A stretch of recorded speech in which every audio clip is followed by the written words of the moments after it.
Meus amigos e meus irmãos, estamos de volta para mais um vídeo sobre o Evangelho de Poder.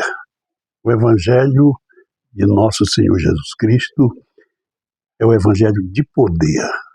Poder diferente de todos os poderes do mundo, mas é chamado de poder, chamado também de virtude. E ele é anunciado com poder. Quando Lucas descreveu o Ide de Jesus, a comissão, ele termina a narrativa dizendo: ficai na cidade de Jerusalém até que do alto sejais revestidos de poder. Aí lá adiante, ele escreve lá em Atos capítulo 1 e versículo 8, quando os discípulos perguntaram qual seria o tempo que o Senhor manifestaria o seu reino, ele disse: isso não vos compete saber, mas recebereis poder ao descer sobre vós o Espírito Santo e sereis minhas testemunhas, tanto em Jerusalém como em toda a Judéia, Samaria e até os confins da terra. Ser testemunha significa a pessoa se tornar um mártir. Depois, em outro vídeo, eu falarei disso. Mas eu quero falar do Evangelho de poder. Marcos registrou o Ide de Jesus, a comissão, da seguinte maneira: Ide por todo o mundo, pregai o Evangelho a toda criatura. Quem crer e for batizado será salvo. Quem não crer será condenado, e estes sinais hão de seguir aos que crerem. Em meu nome expulsarão demônios, falarão novas línguas, pegarão em serpentes. Se beberem alguma coisa mortífera, não lhes fará dano algum, e se imporem as mãos sobre os enfermos, ou seja, imporão as mãos sobre os enfermos e os curarão.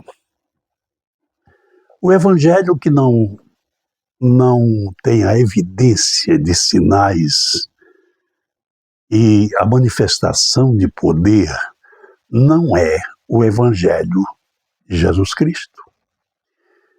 No evangelho não cabe alguma coisa, algum esforço humano, algum recurso humano, psicológico ou ideológico.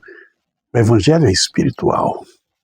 A mensagem do Evangelho, ela é transmitida na unção e no poder do Espírito Santo. Quando isso não acontece, até o diabo zomba. Às vezes pregamos a verdade. Citamos a Bíblia, falamos um texto da Bíblia que é verdade. Mas não estando na unção do Espírito, o diabo até zomba. Ele até usa a palavra.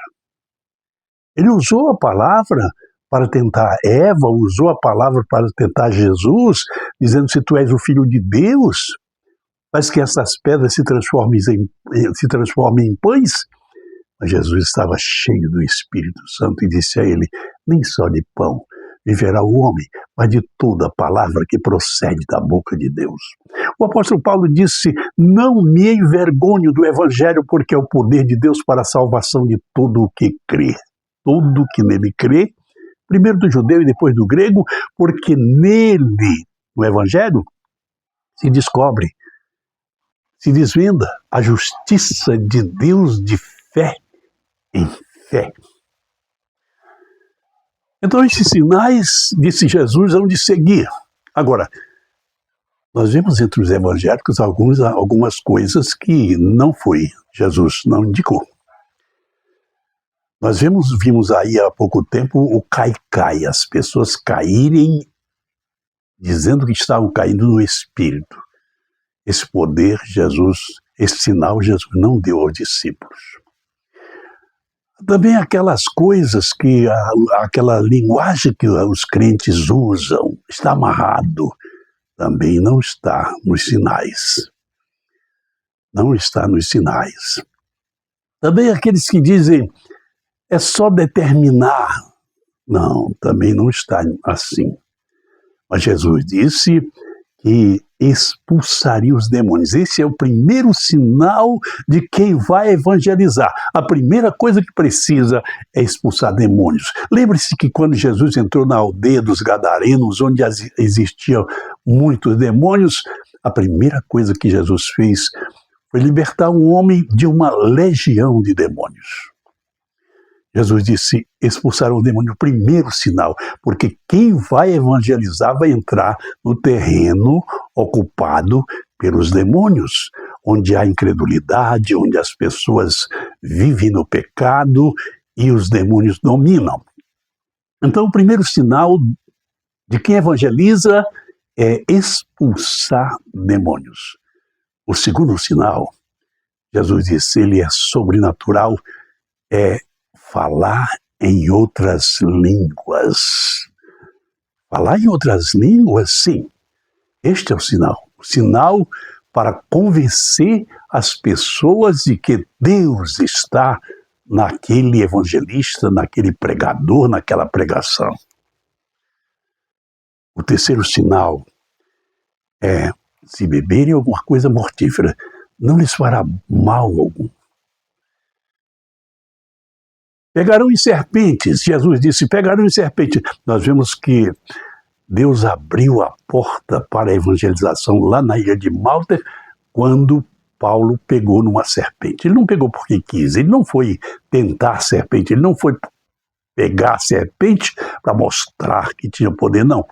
Ele pegou a serpente pensando que era um graveto de lenha para levar para o fogo, e a serpente, a víbora, o picou na mão, e os bárbaros da ilha de Malta pensavam que ele ia morrer ali.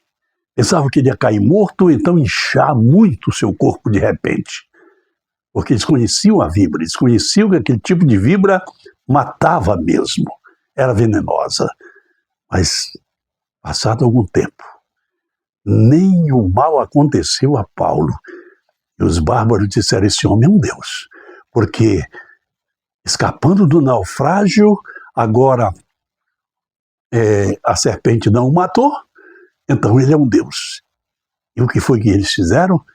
Eles levaram Paulo à casa do pai de Públio, que estava doente, e Jesus curou, e Paulo passou meses ali e criou a igreja do Senhor naquela ilha.